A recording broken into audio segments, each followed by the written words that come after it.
Hi guys, welcome to today's broadcast of New Lunar Radio. This is actually our first real broadcast.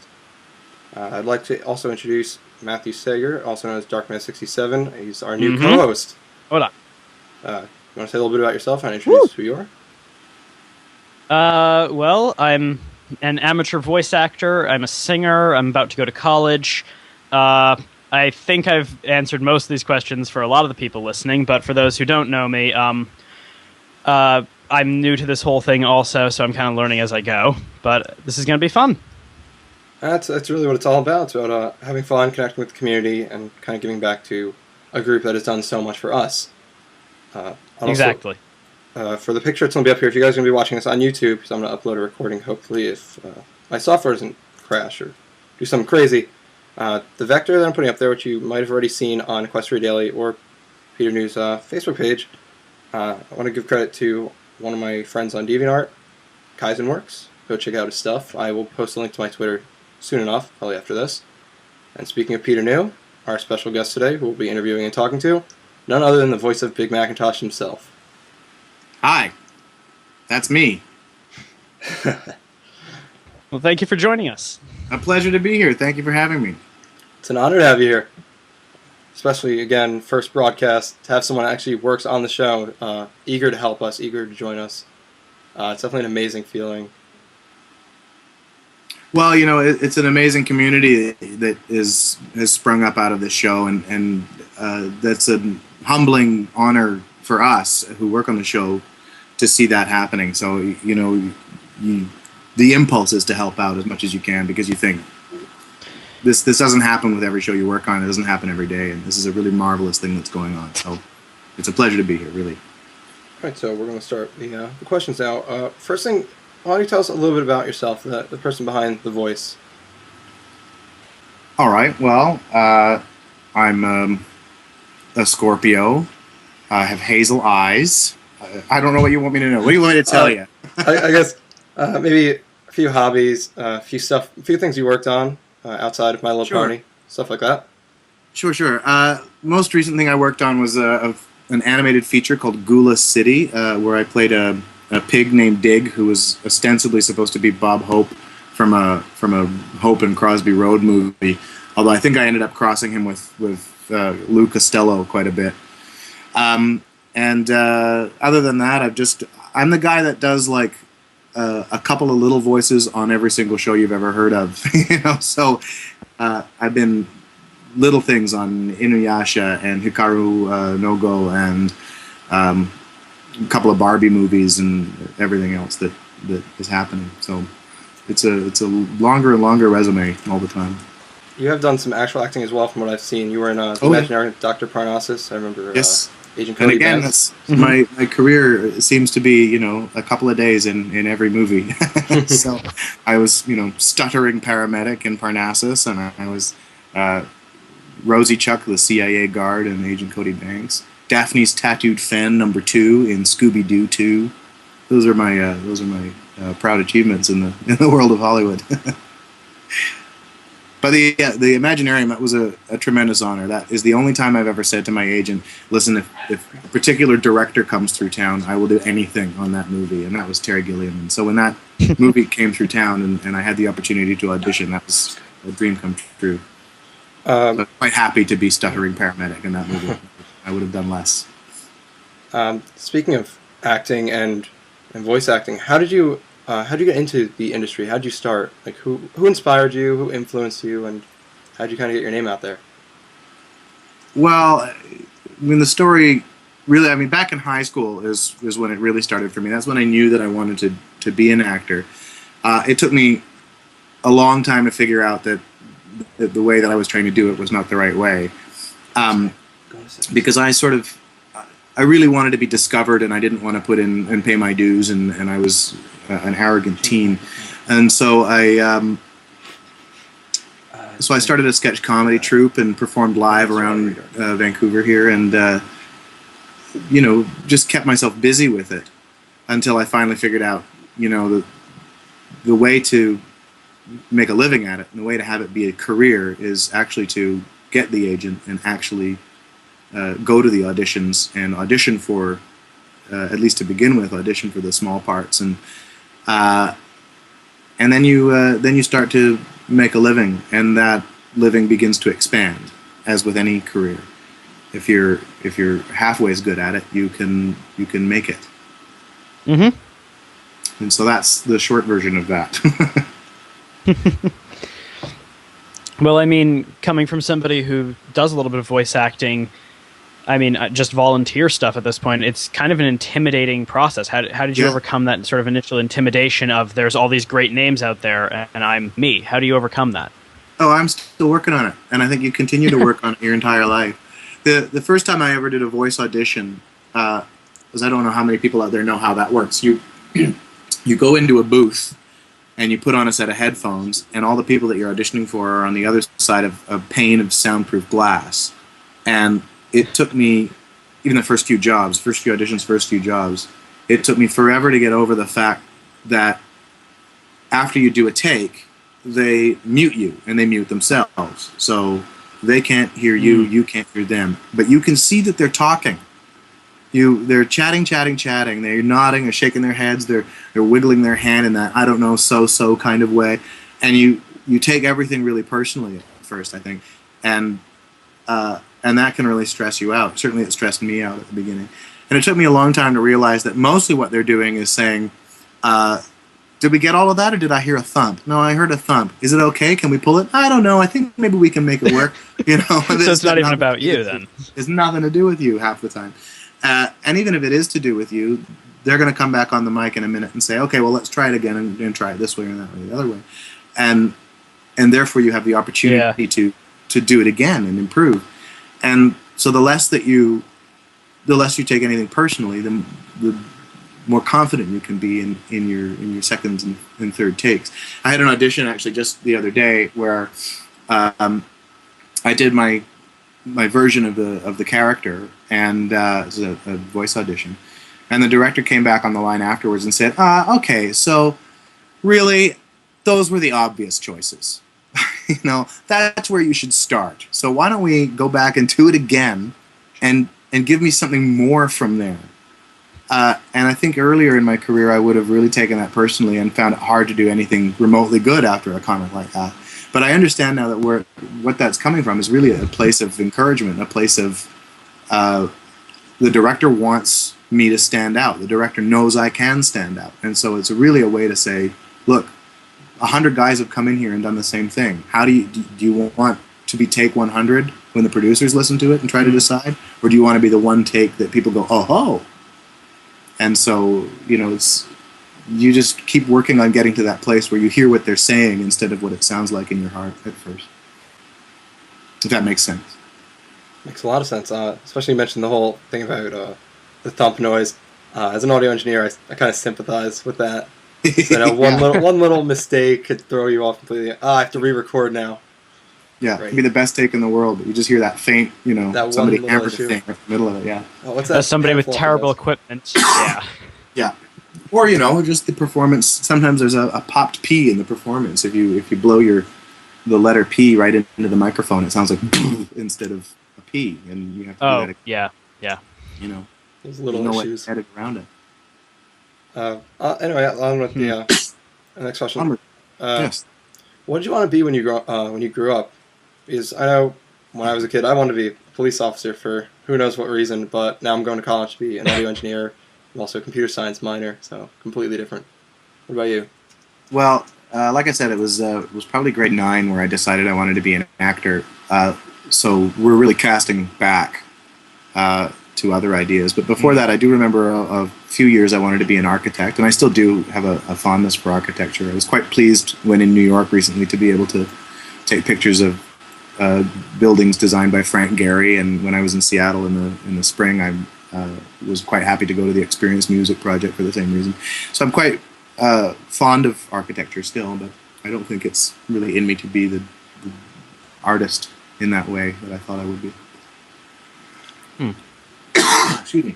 Well, I mean, what do you think made you decide this was what you wanted to do? Is it that you tried it and just felt natural, or was there something more to it, do you think? I got bored of band, and that was that. I was like, what other elective can I do? And I found acting, and I thought, well, I'll give this a crack. And and I guess I was, please continue. I was immediately reasonably good at it, I think. And an older student at my school cast me in a show, and the rest is history. I just kind of, I felt entirely comfortable doing it, and with nothing else in my life have I ever felt that. It was just, it was completely natural. Yeah, it's actually pretty much what happened to me. So yeah. I think you know, some of the best advice you can give to aspiring artists, aspiring actors, is if you have a fallback plan, go and do that thing. Because you're not really an actor if you have a fallback plan. If you don't have a fallback plan, that's great. That's where you need to be, ultimately, which is dangerous and risky, and will lead you down a very difficult road, but it will also be a very rewarding road. I think the same could be said for anything in the entertainment industries. Well, these days especially. Yeah. yeah. Well, coming off of the origins of your voice acting, what's been your favorite role to play, live action or voice acting or just anything? What was like the one character that sort of spoke to you the most, or that you just really enjoyed? It's tricky because I enjoy different characters for different reasons, and Big Macintosh certainly is one of my very favorites that I've ever gotten to do. I love that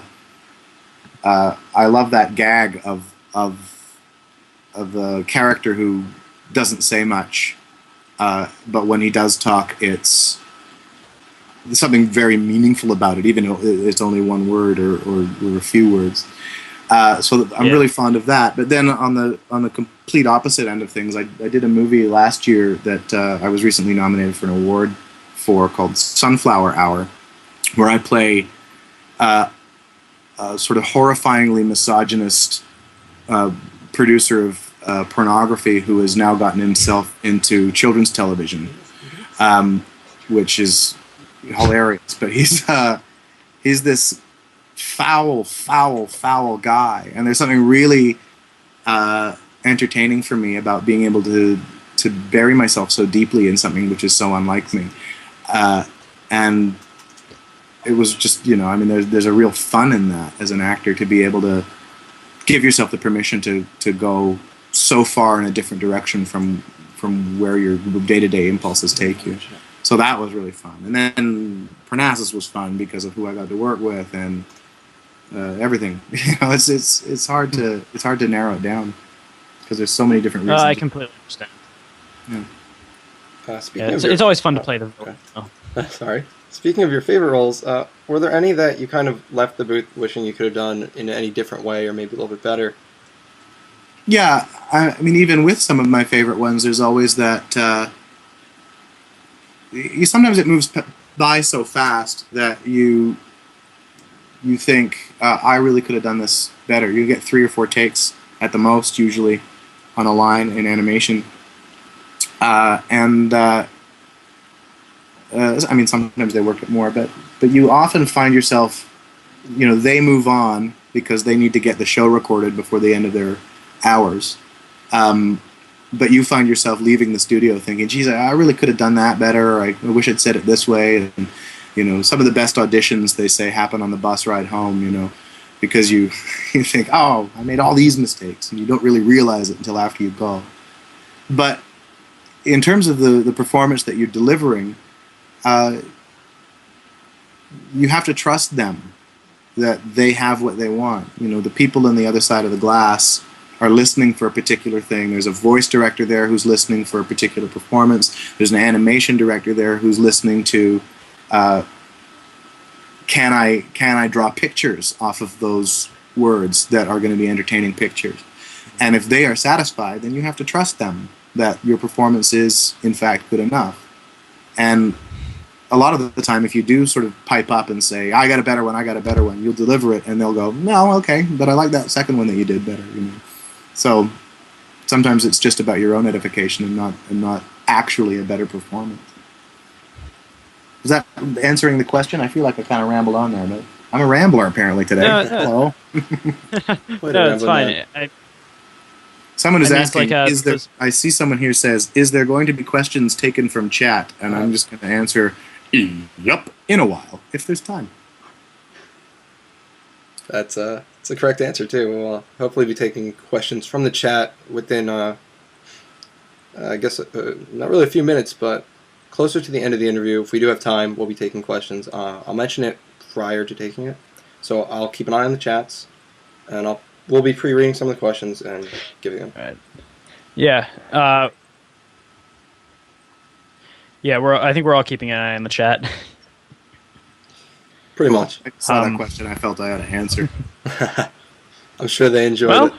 Enjoyed hearing the response. I hope so. Yeah, this is a pretty good response. It's always a good response. When is it not? Let's be honest True. here. When the answer is, nope. Can we get a maybe? Yeah. We can. It's possible. It's possible? It's maybe we can get a maybe?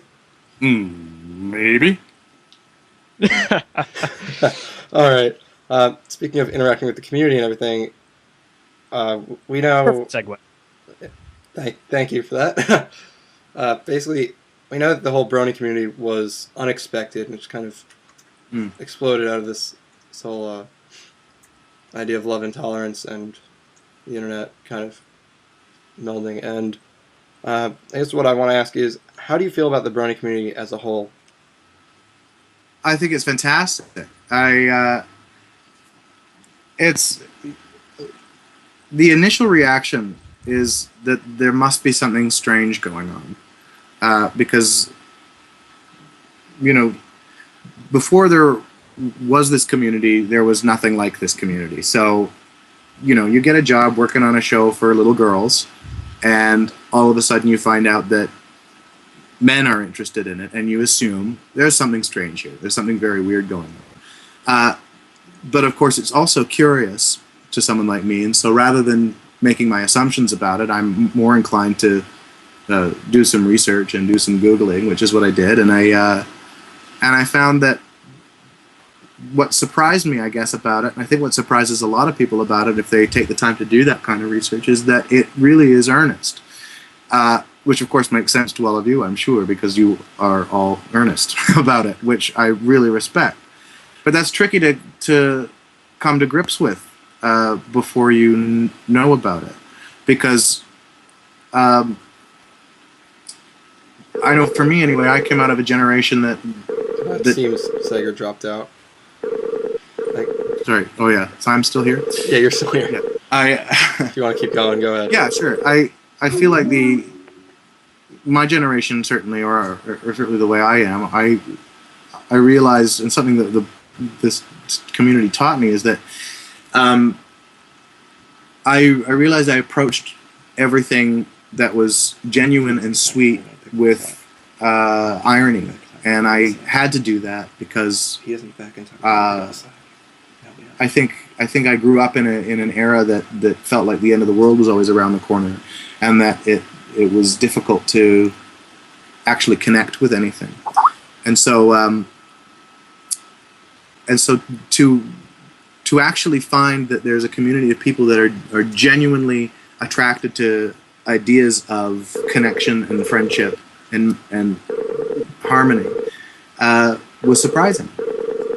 But what it taught me is that it's actually worth doing and lovely and marvelous, because life does go on. And again, I'm rambling again. Is that someone says, do I like long walks on the beach? Apparently I do. I'm going to say that. That's the end of that answer. Well, thank you. Does that make sense? It makes perfect sense. You also mentioned it was your BronyCon was your first convention. Am I correct? Yeah, it was. What do you think of it? One being your first convention, one being a convention filled with this new community. I thought it was fantastic. I had a ball. And again, I don't have anything to compare it with as yet. Another month I'll have gone to Everfree in Seattle as well, and so then I'll be able to talk about whether or not BronyCon was the norm or was it something special. But I thought it was just terrific. I think, again, I'm so glad that there's a place that that this community can go to express themselves and yourselves. And there was so much wonderful art. I was given numerous terrific gifts of figurines and paintings of my character and etc. And someone gave me a hand etched glass with Big Macintosh on it, and I have used it several times already since I've been home and things like that. And I just think it's. There was just such a warmth in the air. There was just you could really see that the lessons in the show have really earnestly been taken on by this community and are really being shared between one another. And I just don't think that happens with most fandoms. It really doesn't. And so this is something very, very special. And I was just glad to be part of it. I was glad to see it in evidence and glad to be there. We're all glad you could be there too, and we did get to meet up with you, and it was great. Seeing you at the panel, hanging out with you, getting you to actually talk to you personally. No, that was part of the joy of it for me, was that I could get to talk to so many of you personally.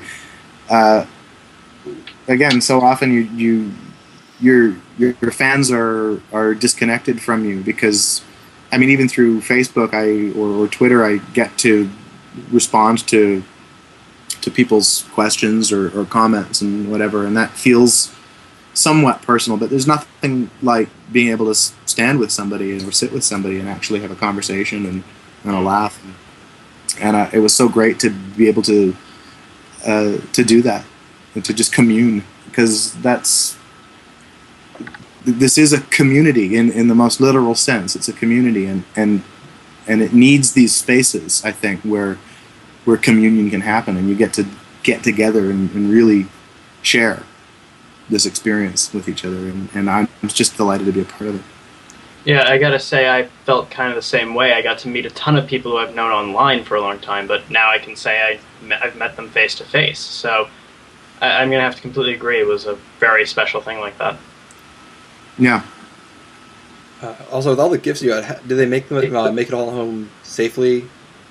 Every single one made it home safely. It's good to hear, because I know with Lauren's giant poster, there was some concern of how she was going to get it back. Yeah, I bet. So I'm hoping everything went fine. Your travels back. Oh yeah, absolutely everything did. Did you have any favorite parts of the festivities at BronyCon, perhaps? Oh, I have just such a fond memory of the whole thing. My favorite parts, again, it's all different reasons. I enjoyed being on the panels and getting to answer questions, and I enjoyed... ultimately, I think my very favorite part was probably when I got to walk around down Vendor's Alley, and it's one of those nice times where you realize that you still have a certain degree of anonymity as a voice actor, even though you're an advertised guest of the convention. Still, largely nobody sort of seemed to know who I was, or they were all being very respectful of it. I don't know, but it was nice to be able to walk around somewhat anonymously down and just look at everybody's art and look at all of the marvelous things that have been created by this community for this community. So.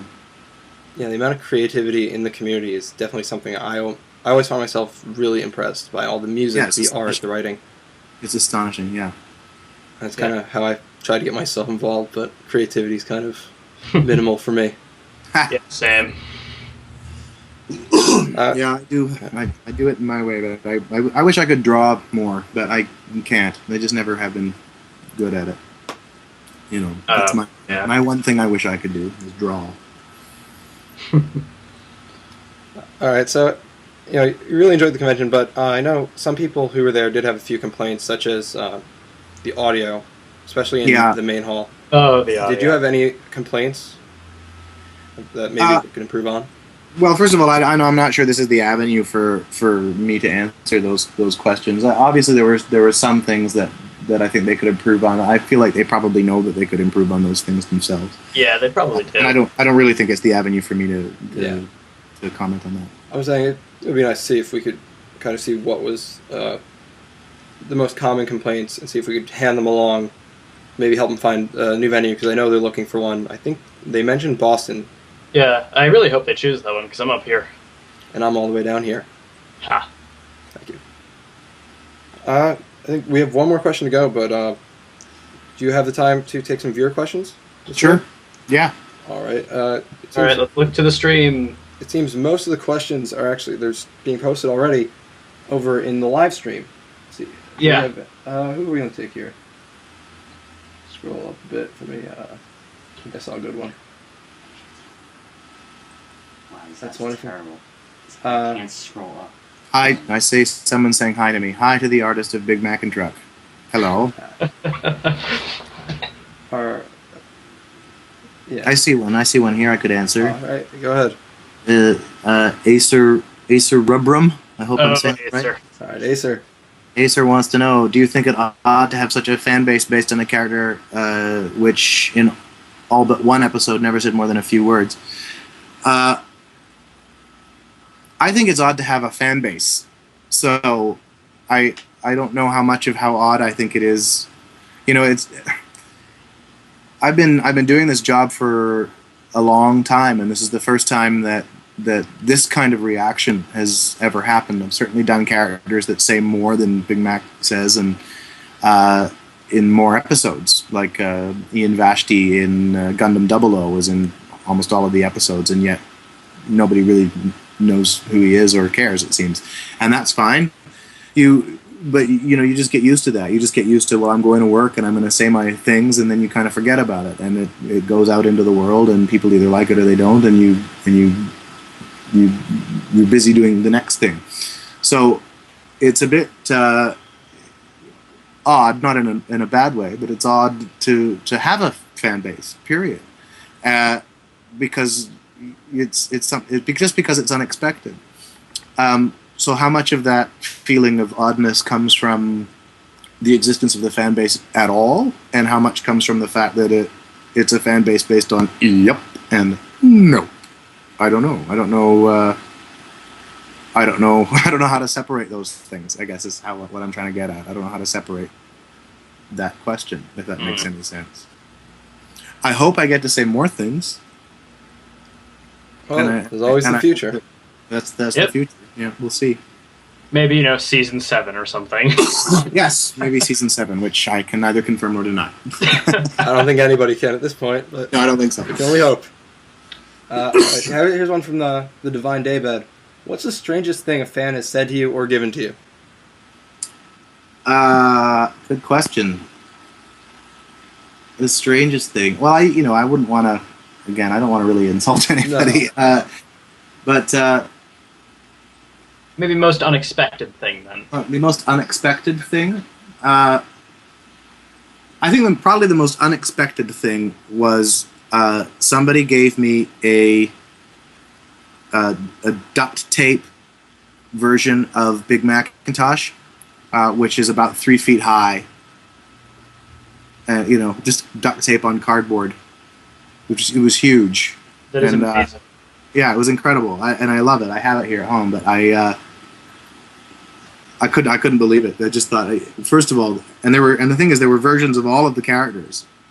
They'd made all of these, I guess what they imagined to be pony-sized, life-sized, pony-sized versions of these characters. And I was so thrilled to see them in the first place, but then to be given mine was terrific. I mean, I don't know. All of it is fantastic. I have stuff. I don't know. It's all fantastic. I can't even. I'm so overwhelmed by the generosity that I was shown at BronyCon. Yeah. Strangest thing a fan has ever said to me. I'll tell you. This kind of ties into the other question as well. I mentioned Ian Vashti on Gundam 00. When I came in to do the very last recording session for that show, I arrived at the session, and the engineer said to me, "Okay, Peter, can you stay after, because I have this giant stack of posters here and this giant list of fan requests for autographs. So can you stay after? Because you'll have to sign a few posters." I was thrilled because I'd never been asked to sign posters before. I was thrilled. And so I said, absolutely, yeah, I can stay for sure. And he said, okay, great, let me just see here. And he started flipping through his book. You have, let me see here, none. You have no autograph requests for you, sorry. And that was the end of that. So I didn't stay. That's disappointing. It was disappointing, Extremely but it was, this is the nature of this business, right? Like you do a thing and you assume that it's going to lead to a certain thing, and then you do a thing like My Little Pony, where we did not expect any kind of, we expected to have fans of 5-year-old girls, most of whom are not particularly interested in getting autographs or making their own art or any rest of it. They just like the show, and that's lovely and great. But to have this it's usually so unpredictable, and so you can't connect yourself to it. So that was a strange anti-fan experience, I guess. Well, I kind of like Blue Link's question here is there anything you want to see from the fandom that you haven't been seeing yet? Is there anything I want to see from the fandom? I don't think so. I think that I'm so impressed with the fandom by and large. I'm so impressed with this fandom that I can't think what I no, I don't think there is. I think this is a great. There's so much art, and there's such a strong movement towards some values that I am attracted to, and there's a great movement towards charity. I just think, look, you guys are doing it right. Well, we hope to continue doing it right. I hope so. So one more. Did I like my Big Mac and Truck shirt? Yes, I did. I've already worn it. I have it. No, I don't have it. It's the other shirt. I have the red shirt here. Right here. Yes. Having seen that shirt, that was pretty awesome. Yes, it's fantastic. Yeah. All right, I think we can get one more viewer question from the NLR chat on our server here. Laz, I think I pronounce your name. How often do you say your two famous catchphrases in the outside world to non-bronies and Pegasisters? Probably more times than I even realize. It's bleeding over, huh? Yeah, it does bleed over, especially yup.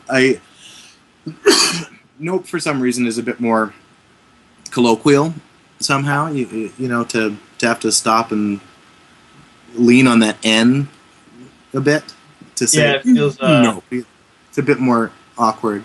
But I do find myself, saying "yup," even if it's just that subtle version of Big Macintosh. Yeah. It's not quite the full-on "yup," but it's that just the throwaway version. I do say it. Yeah, I get what you mean there. Yeah. All right, I think that was going to be the last viewer question. We do have one more from us. I'd like to preface it by saying, I know Sager mentioned he's a voice actor. I'm also one. I work on the same team as him.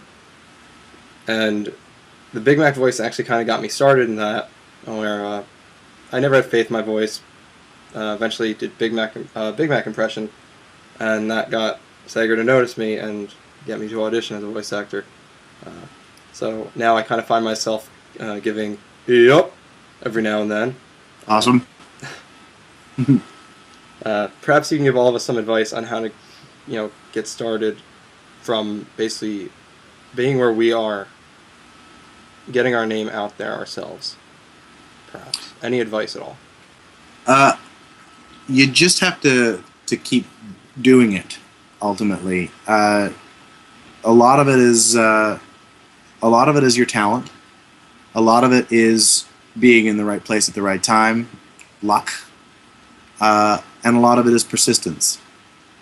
And the thing is, no matter where you are as a performer in this industry, you'll always be thinking, I have this other place to get to. So just keep at it is really what it comes down to. If you want to, if you really want to be a voice actor, then you need to be where voice acting is recorded. And I don't know how much is done out of New York. I know there's plenty done in Los Angeles for the Americans among you, and I know in Vancouver or Toronto in Canada you can get by. But sort of outside of those centers, I don't really know. You have to be somewhere where the studios are. Yeah. At least to begin with, once you get yourself established, you can build yourself a home studio and live wherever you want. But to get yourself going, you have to show up. Yeah. And I mean, the advice I've been given is acting classes and singing classes. Yeah, absolutely. If you're out there and thinking, hey, maybe I want to get involved as a voice actor, that's absolutely the very first step, I think, is take acting classes or improv classes or be an actor first, because there's people out there that have 10,000 ridiculous silly voices, but if those are disconnected to what a character wants out of a scene, they're just silly voices. They're not going to get you hired. Yeah. You have to know how to break the scene down. You have to know what do you want in the scene. How are you going to communicate it? What tactics are you going to use to achieve it? You have to be able to think of those things immediately and impulsively go for things, because you don't have a lot of time to stop and break the scene down once you're in the middle of the session. What's the phrase? It's always be thinking, I want to blank by doing blank. Yeah, essentially. Yeah. I would recommend to anybody that is wanting to be an actor to read True and False by David Mamet. Hmm. Well, thank you for the advice. Yeah, well, I hope it helps. I would say, coming from an actual voice actor, it'll definitely help in some form, even if it's only giving us confidence in ourselves and getting us to get out there and actually try. Well, I mean, that's all you can do is try, and if you're trying, then you're succeeding. It's true. It's very true. Before we go, also, we have a special gift for you. Oh, really? Yes, I put the link in the Skype chat. For those of you that are listening, I know there's a bit of a lag, but we posted it on our Twitter, at New Lunar Radio. The link should be there, so you can all look along with us. I'm also going to put it to the live stream chat. All right, sounds good. Oh, look at this. Fantastic. The two ponies on the left are original characters of Tonic and I, named at the mic. Our staff artist was actually out for the past month. I believe he's coming back end of this month. So I was in Florida trying to find some kind of temporary artist to do a little gift for you to show our appreciation and how happy we are that you could join us today. Oh, well, thank you so much. It is fantastic. It's beautiful. So what artist did this? Sorry? On Reddit, he's known as Derpaherposaurus. On DeviantArt, it's Karsani, I believe that's his name. Well, you know what? I'm going to put this on my Facebook page, and you can... I can link you the guy's his DeviantArt and his name. Yeah, someone credit the artist for me, please. Yes, Thank you. of course. It's beautiful. Thank you so much. Well, thank you for being here and answering our questions. A pleasure. I'm glad to have come and done this, and thank you all for coming and listening. Thank you for listening, guys. Next week, I actually like to announce our next guest, Solrak, also known as Yap Lab. You might know him from the covers of many songs, such as, I believe he did Smile. He did This Day Aria recently. He's known for yelling and screaming the lyrics, pretty much. I got that laugh out of you. We don't know a time yet, but keep an eye on our Twitter, at New Lunar Radio, and we'll keep you updated as soon as possible. Apparently, someone at Screwless yes, someone wants to share a picture. Do you have the time to look at the picture, Mr. New? What? I'm sorry? Do you have time to look at a picture? Someone wants to show you. Okay. All right. All right, Screwless. What do you got for us? Screencast right there. You can't click links in the broadcast. This application's terrible. Oh, yes. I can't click it. I can't even copy it. Well, yeah. Well. Oh, my God. Oh. Yeah. Oh, it's that. Okay. All right. I think we were talking about that earlier in the chat, previous to the start of the interview. Yeah. Yeah. I gotta say, that's pretty adorable. It is adorable, especially the plushes. Yeah. Yay! Look at that. I've been wondering where that picture went. That's a good one. It definitely is. Whoever made those plushes definitely has talent. Yeah, for sure. More Yeah. talent I don't have. Go off angrily into the sunset. I will tweet that and I will share it with Andrea Libman. Anyway, so okay, we're good here. Once Thank again, you so much for joining us. Thank you. Again, our next guest will be Solrock. We don't have a time, but as soon as we do, we'll post it on our Twitter for all you listeners to join us. I believe we'll keep the New Lunar Radio chat running, and I think we should keep the live stream up whenever we do these broadcasts. Would that be It's okay? useful. This And when will this be up on happening, YouTube? Do you know? Excuse me? When will this interview be on YouTube? Do you know? This interview will be on YouTube as soon as I could do the edits and rip the audio and everything. It shouldn't be too long, probably either tomorrow or early next week. All right. Well, not next week, this coming week. I've also gotten requests to put the interviews up as MP3s, so if I can do that, I definitely will. All right. All right, so thanks again, everyone. It was great having you all with us. Hope to Thank see you next time. Thank you, guys. Thank All right. you.